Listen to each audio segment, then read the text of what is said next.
What is up, ladies and gents? Today I'm bringing you guys a mini guide breakdown of 3 Pokemon that I think are very underexplored and can make a huge splash on the meta here in Series 9. And I know it's been a while since I made a YouTube video, so I'm going to give you guys a little bit of an update about me at the end of the video, so stick around for that. Guys, let's get right into it.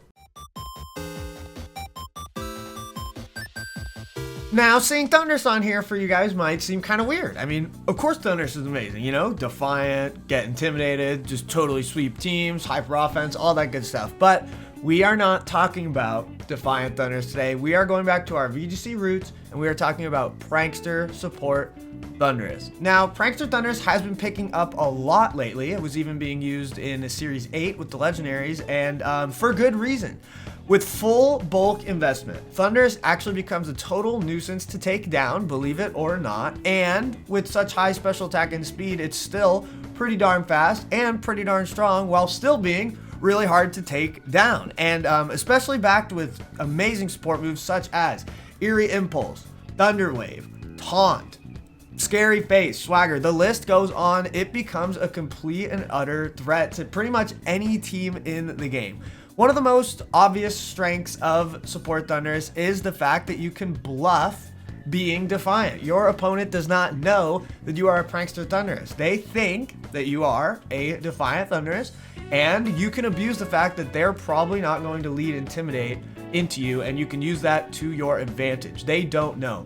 But I want to even say that in an open Team Sheet format, such as the upcoming Players Cup 4, that doesn't mean that Prankster Thundurus is unviable if your opponents know, that you are Prankster. That doesn't mean a ton. That's just one of its strengths on the best of one ladder, but it is still extremely good, even when your opponents, know that you are a Prankster Thundurus, right? And then they don't know until you're Prankster until it's too late. What I mean by that is the only way they're going to know is if they lead Intimidate, because they'll see that you're not Defiant.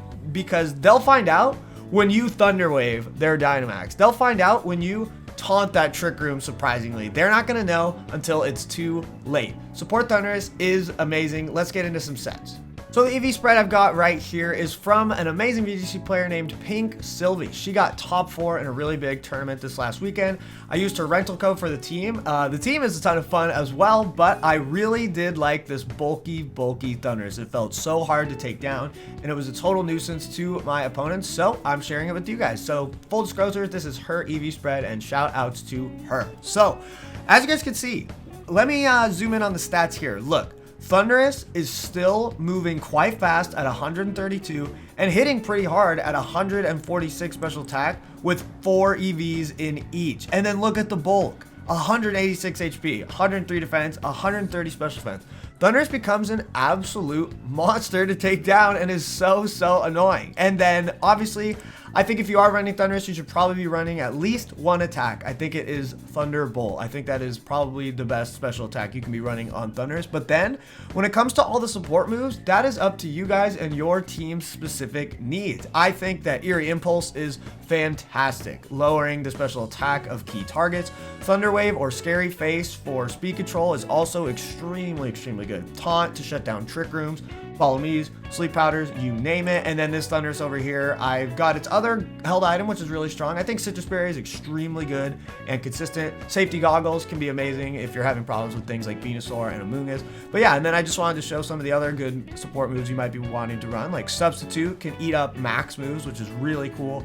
Rain Dance if you're running a rain team, Swagger for swaggering your partner or even enemies in certain situations. But yeah, honestly guys, Prankster Thundurus isn't a big secret anymore, but I wanted to share with you guys a spread that I've been appreciating a lot and just letting you guys know that this Pokemon should not be overlooked. Celesteela has always been a massive threat ever since it joined the game in Sun and Moon, and it even won the World Championships in VGC 2017, but during Series 7, Celesteela was flying massively under the radar. It was actually really weird, but I think players are now realizing just how good and versatile Celesteela really is, and I don't think Celesteela is underrated anymore, but I kind of want to explain to you guys why it really is so good. So Celesteela can actually be kind of held in a similar vein to Ferrothorn, but not in the way that you might think. Ferrothorn wants to get up the iron defenses, Leech Seed, and then body press stuff and protect and all that good stuff. But Celesteela is the same way, where it can just win games just by its amazing typing and walling out the enemy team. Steel Flying is extremely hard typing to deal with. It only has 2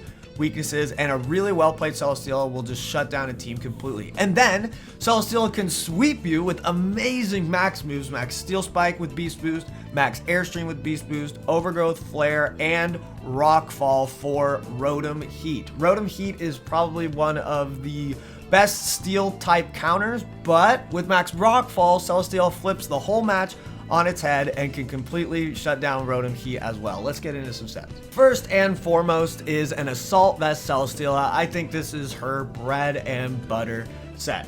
Real quick, guys, full disclaimer, I think Celesteela is probably one of the hardest, if not the hardest Pokemon to ever make a good EV spread for in Pokemon, because its stats are so similar. It can do so many different things. It's at a weird speed tier, so please take my EV spreads with a grain of salt. I think EV spreads for Celesteela are actually very, very complicated. So with that out of the way, let's look into the set. So this is a very bulky yet still offensive Celesteela spread. It hits 98 speed, which is going to allow you to outspeed things like Max Speed, Timid, Venusaur, Togekiss, base 80s at a +1 speed boost from your Air Slash, while you're after your Max Airstream, excuse me, while still being able to pack a big punch with a modest nature, 100 special attack investment. You're going to get the special attack Beast Boost, and you've still got a lot of bulk with near max HP and some good investment into the defenses and special defense. So this is Celesteela's just bread and butter set. Max Steel Spike, Max Airstream.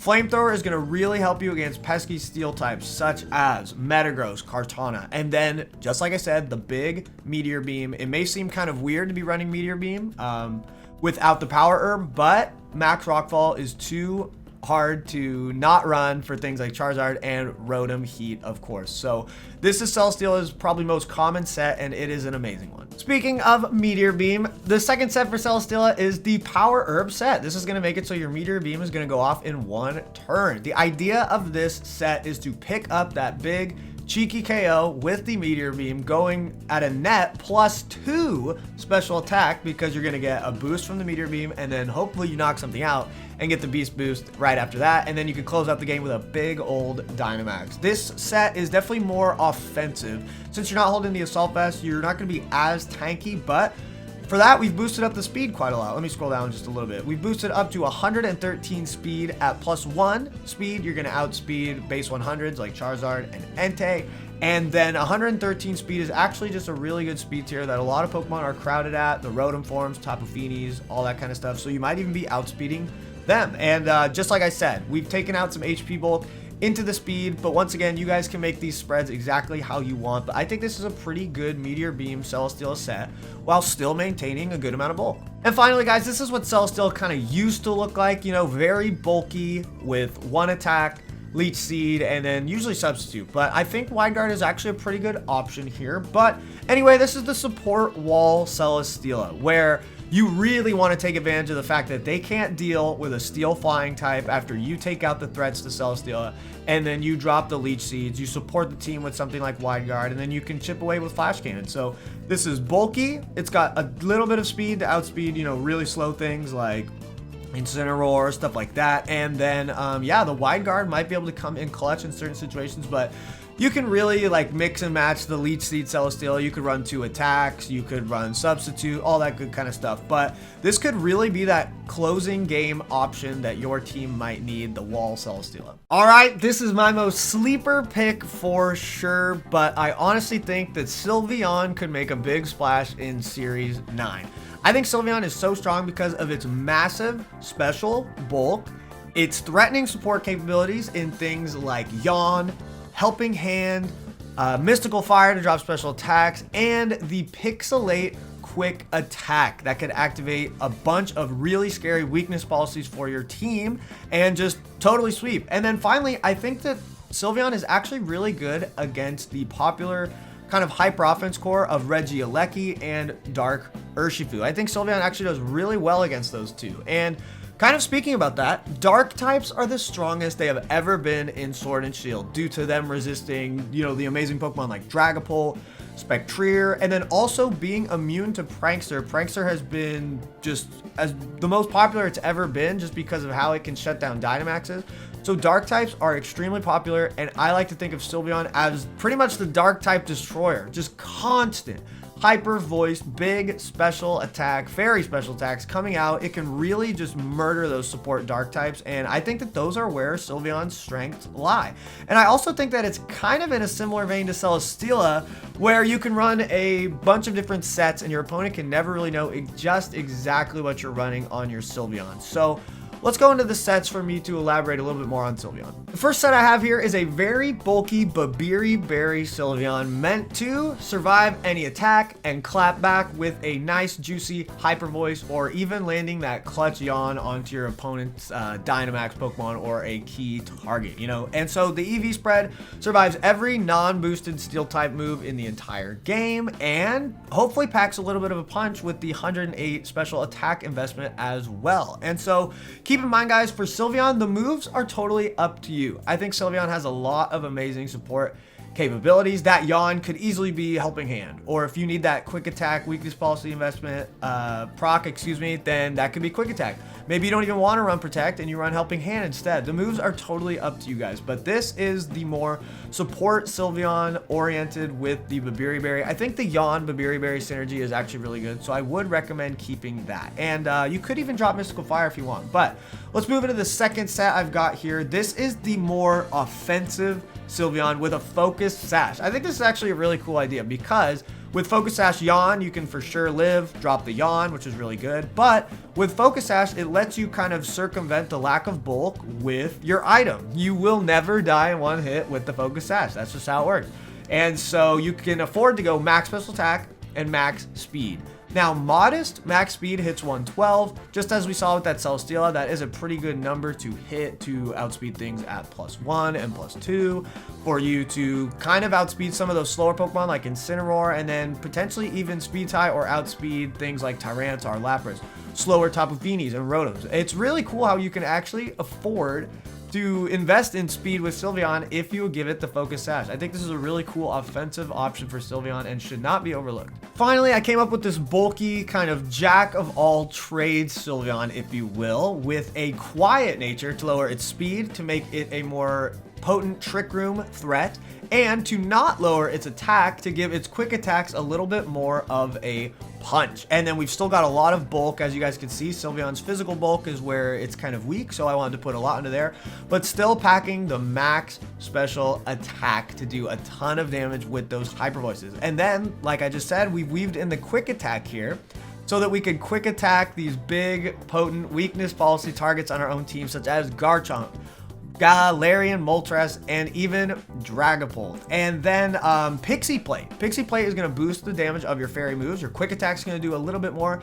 And then that Hyper Voice coming off of the Pixelate boost, max special attack, spread, Pixie Plate. Sylveon can just do constant damage. Maybe it's not going to pick up Okos just right off the bat over and over and over again, but it's going to do so much consistent damage to the enemy team that it's just going to end up carrying and chipping everything in range to sweep with your other Pokemon. And if you guys want to see me clapping the ladder with Sylveon, I'm going to be live today on my Twitch channel using a Sylveon team at 2 p.m. PDT. That is my normal stream time. So go drop a follow over there, guys. You know, while I may have been AFK from, YouTube, I am always live 5 days a week over on Twitch. But guys, with that, I hope this video was useful, and I hope that you maybe found, your next perfect team member for your team, or just wanted to try out some of these more niche or on the come up Pokemon, And so guys, I just want to let you guys know that motivation for me has been a bit hard since we've already had Series 7 and now Series 9. It's kind of the same thing. I've already made a lot of YouTube videos on these topics before. They are really great videos. I do recommend you check them out. But yeah, I mean, motivation has been a little bit difficult, but content creation is my dream job. I know that I need to overpower this lack of motivation with my drive to succeed. So guys, videos are going to be coming out on a regular schedule. Again, I'm going to be making it happen, so don't you worry about that. But guys, thank you guys so much for watching this video. I'll see you guys in the next one. I appreciate you guys, and I'll see you guys next time.